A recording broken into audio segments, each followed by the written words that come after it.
Hello, welcome to another Tuesday night of Show and Share. If you're a returning member or even a first time or you out on the World Wide Web, welcome. We are a community that is run with the community. We're all volunteers here. I like to think of us as being collaborative workspace. We can learn, we can be inspired, and the Show and Share program that you're about to see is all about how people are making things and making their dreams come true, or depending upon what they're showing, could be how to not do something, like a complete disaster. I've had a few of those in my time.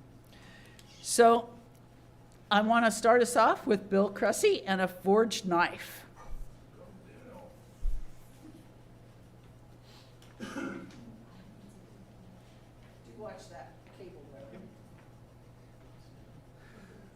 So I started blacksmithing back in January, and then Tuesday last week, I forged a knife.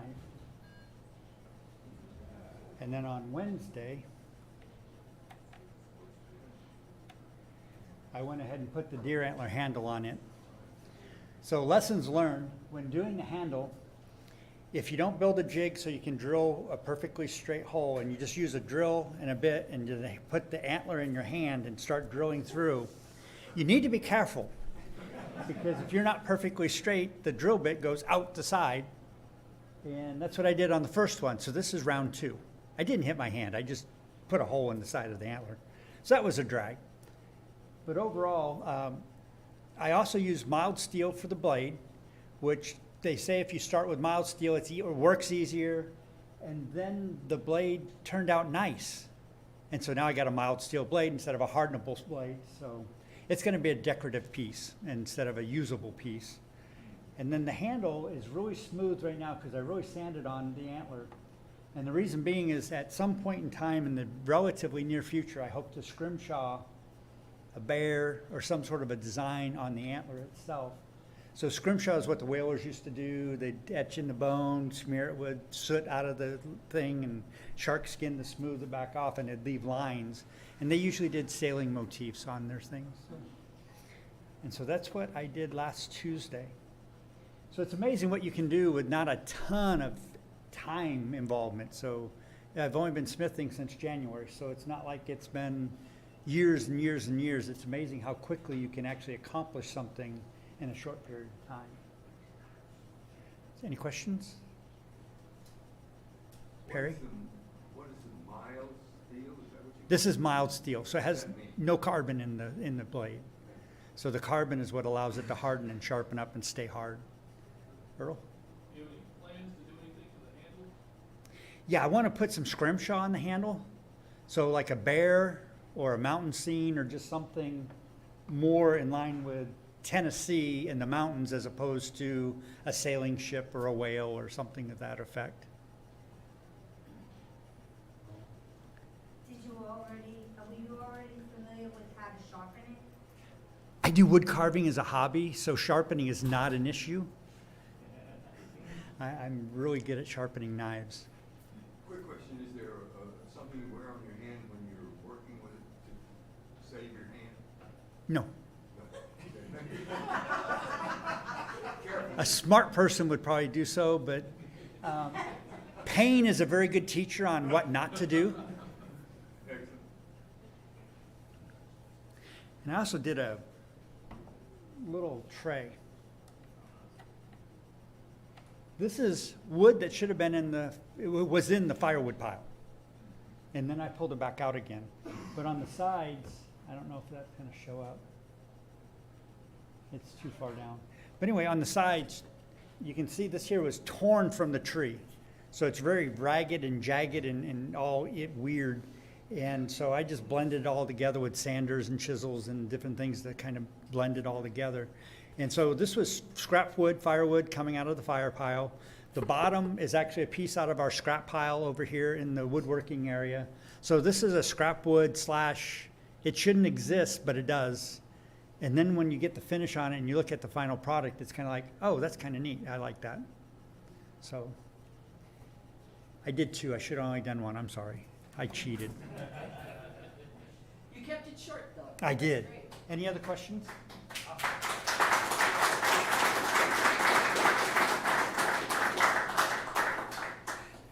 Thank you, Bill. I'm glad you highlighted that we have a bin of scrap, and one man's scrap is another person's treasure. Truly, you can make good things with it. Next up is Jay. I think you have a guitar to show us.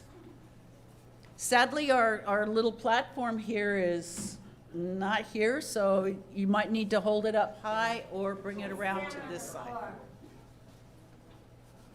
I didn't want to mess up your setup up here, Mark. Okay. All right.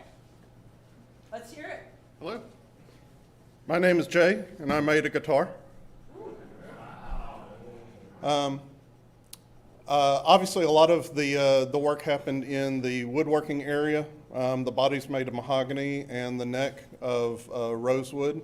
In addition to the woodworking zone, these black parts called the pickup covers were 3D printed in the 3D printing zone. This white part called the pick guard and the truss rod cover up here were carved out on Moonraker. The electronics were pulled mostly from reclaimed parts in the electronic zone, and the wiring harness soldered up in the electronic zone. If anybody in the fabric zone wants to help me make a guitar strap, then I can get real close to hitting most. All right, I can get real close to hitting most of the zones. So that's it. How does it play, dude? Say again. How does it play? It plays absolutely terrible. It sounds like a rubber band stapled to a broomstick. So right now, the fretwork needs a ton of work, so it needs to be leveled. The electronics themselves, by the way, I should say the pickups were made by a fellow named Grady Hensley in Bristol, Tennessee. He runs a little outfit called Absurd Pickups. So the fault in the sound is mine and not his, but we'll get her set up and running. Other questions? Yeah, when my dad was making instruments, he found rosewood was expensive and hard to source. Is Yes. that true now? It is expensive. The wood in this guitar is probably $150 to $200. It is not hard to source. We are blessed by a local business called Jeffries. That's, I don't know, what is that, 5 or 10 miles away from here. Amazing selection of domestic and imported hardwoods. Larry. How much time do you have in that Bill James? So you know how Bill was saying that it's amazing what you can do in a very short amount of time? Yeah, this is not one of those things. I picked up the wood from Jeffries in January and just recently got it to the point where I was comfortable taking a picture of it. Did you paint it? Yes, ma'am. It's just good old-fashioned rattle can spray paint done in the garage. A lot of wet sanding and a lot of polishing after the fact. Did you make the deck yourself? Yes, sir. And I've got pictures of the construction process. If I had another hand to be able to control it, I'd show you all the photos and also hold the guitar up. But you'll have to visit me afterwards. But yeah, the whole thing started as a pile of wood, and it's all shaped from scratch. How do you level the neck and the frets to make it sound better? You take a straight edge. In my case, I use a block of wood that I've straightened out on the joiner, put some sandpaper on it, and level it flat. You'll mark each of the frets with a Sharpie so that you can tell when the metal's been worn down evenly across them. Kind of like leveling a plane. It is almost exactly like that. Sir? It is not tuned up, I'm afraid. There was a request to play, but no, not happening.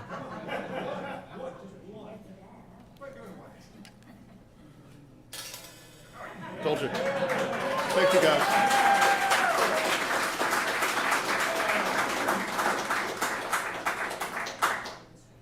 Thank you, Jay. And with your pictures and instructions, you may come back on another time and do a lightning talk for us. Gotcha. We always like to hear more. David Bolt, why don't you show us your firewood rack?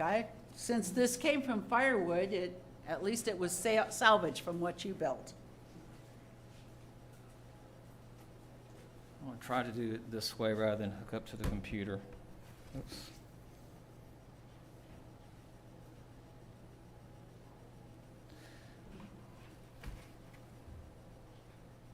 Yeah, so I've been heating with wood, firewood for about 30 years now, and I'm always looking for better ways to reduce the amount of time involved. And so I have now relationships with tree companies that come and dump, 10, 15-foot logs at my facility at the office. And I split there, and then I wanted to build a rack that I could stack onto and then take the whole rack to my house pre-stacked without having to put it in the trailer and then stack it again. So I'm just now learning FreeCAD, and this is the first two runners of the rack. I can see here to turn on the other ones. So basically with this, you can stack two rows of wood.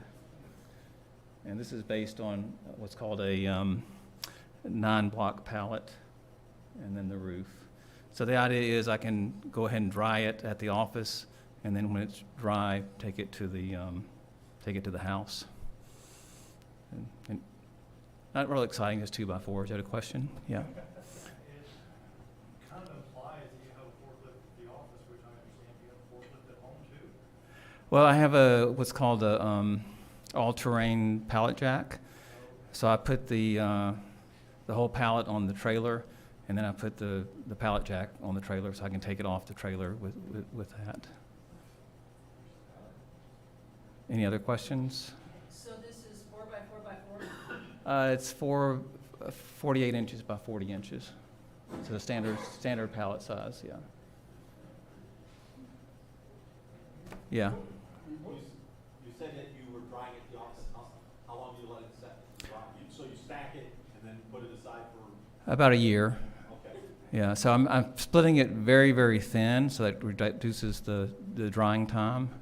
And I've probably got 3 years worth of wood at the house right now, so I'm not in a huge hurry, but we just cut down 2 extremely large trees, so I'm gonna have a lot more to cut up and split and store. Yeah. And, you have a splitter?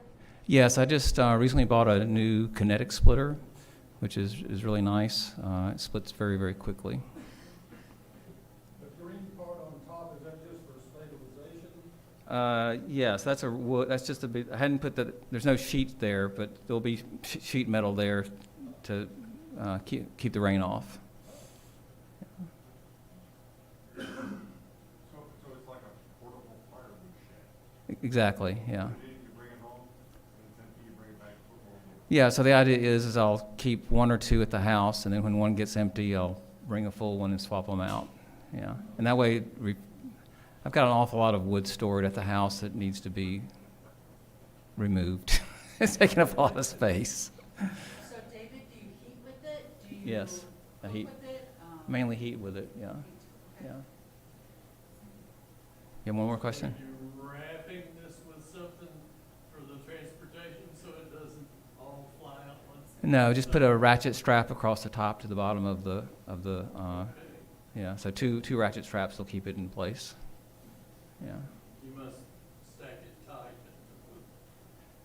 tight. It's pretty heavy, and you put a ratchet strap on there, it doesn't move. Yeah. Any other questions? Well, thank you very much.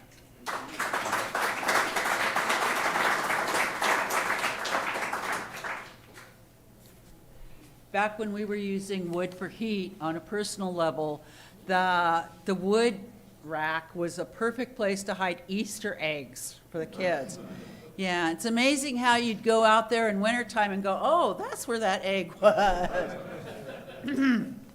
Yeah, so that's all the shares we have for tonight. I do want to mention that although today is National Chocolate Chip Cookie Day, someone was in defiance and brought peanut butter cookies. So if you see those out on the table, I guarantee you they're really good if you like peanut butter cookies. A few announcements. We have the North American FreeCAD Conference happening this upcoming weekend. I think that's a great feather in our cap to have such a big organization meeting here in Knoxville. Billy, what was the last count on attendance for that? 20? Okay, still quite a few. So if you're interested in that, check the calendar. There'll be times. It's free to come and participate. There's various talks as well. The next weekend, well, I don't want to skip the middle of the week. We'll be having what's called new members onboarding. If you're new here or interested in joining, I highly recommend new members onboarding. It talks about our culture and how we operate. It's a great learning experience to get a better feel for us. The following weekend is on Saturday, there's Moonraker in the morning. That's our CO2 laser.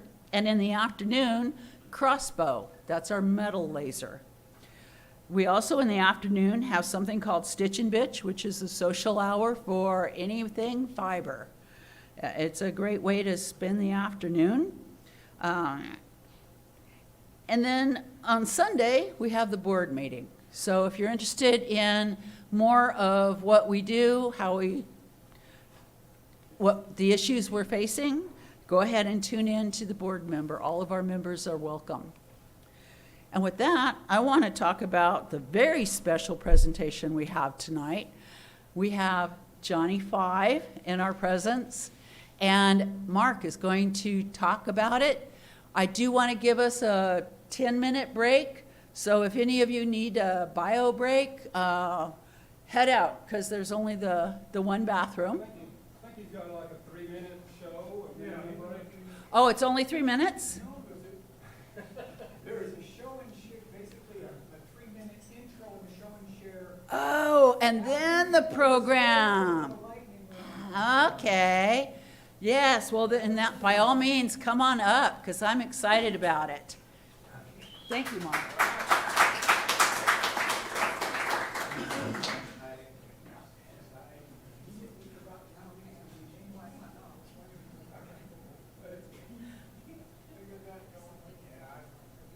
I just wanted to record it. It's taken a while to put together. All right, so this is going to take a few minutes to set up. So the idea of having a bio break wasn't necessarily a bad one. Well, I can rattle on about a couple of things while you go ahead and finish setting up. Do you need me to remove this? I need this. Ah, okay. So, October 4th. What's happening here October 4th? What? It's our market. Our market, yes! But wait, there's more. What else is going on? There's Kill Switch, which the market is happening with. Yeah, kill switch. Yeah. There we go. Don't you love this? Oh, absolutely. So for those of you who don't know, Kill Switch is BattleBots, but in cardboard. There's some video playing at the front of this bay. Stop by afterwards and take a peek. It's death and destruction to cardboard. There can be fire, there can be metal weapons, there can be all sorts of treacherous things. Right. All right. And Russell is our volunteer coordinator. We are, now that we own our building. Hi! Bye. Yeah, sure, bye. Wait. We have, let's make it our home. So let's go ahead and get some volunteers. We're in the process of getting a board up in the back and a list of projects for people. It could be just a 1-hour thing. It could be a several-week project where you work with other people. Sort of depends on what is going on. So I want to invite everybody to watch for the board in the back and see what, once it starts getting stuff on it. Right now it hasn't been converted yet, but it will. And talk to Russell. Yeah. What is the name of the Mattermost channel? Volunteer, make it home. Volunteer, make it home. Okay. All right. You ready, Mark? We should be. Let's see if this All right. thing goes. Hi, Johnny. Oh, sure, now don't talk. Hi. Excellent. Time Time's up. Oh. Yeah, I knew I'd forget things. Yeah, I did. There we go. Let's restart that and. That helps. Oh. 1 minute.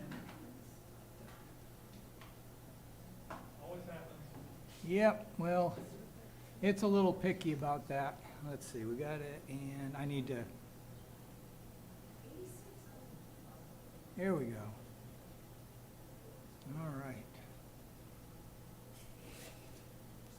Yeah, we are set. All right.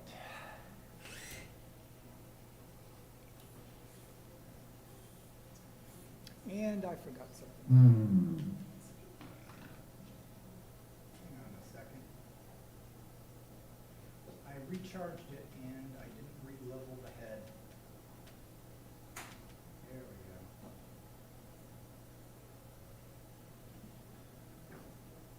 All right. There we go.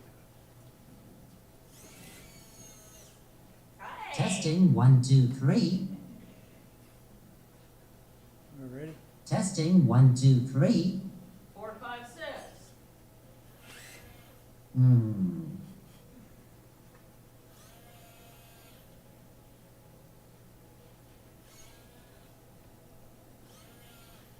Who is that guy behind the screens? It's Billy. The machine shop czar? Who helped you build my neck and taught you how to use the mill and lathe? Yep. Thanks, Billy.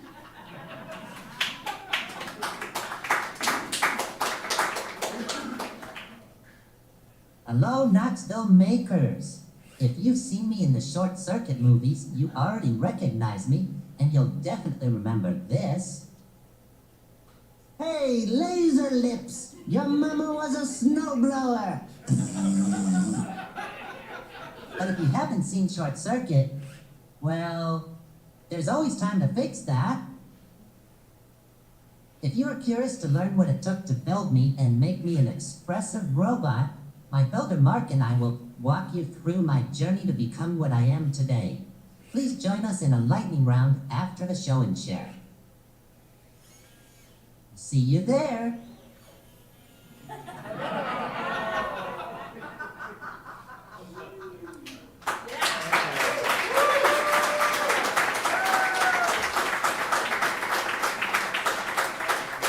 If you want a 5-minute bio break, maybe this is a good time. I have a presentation that could last about half an hour, and then questions and answers might go longer. So it's up to you if you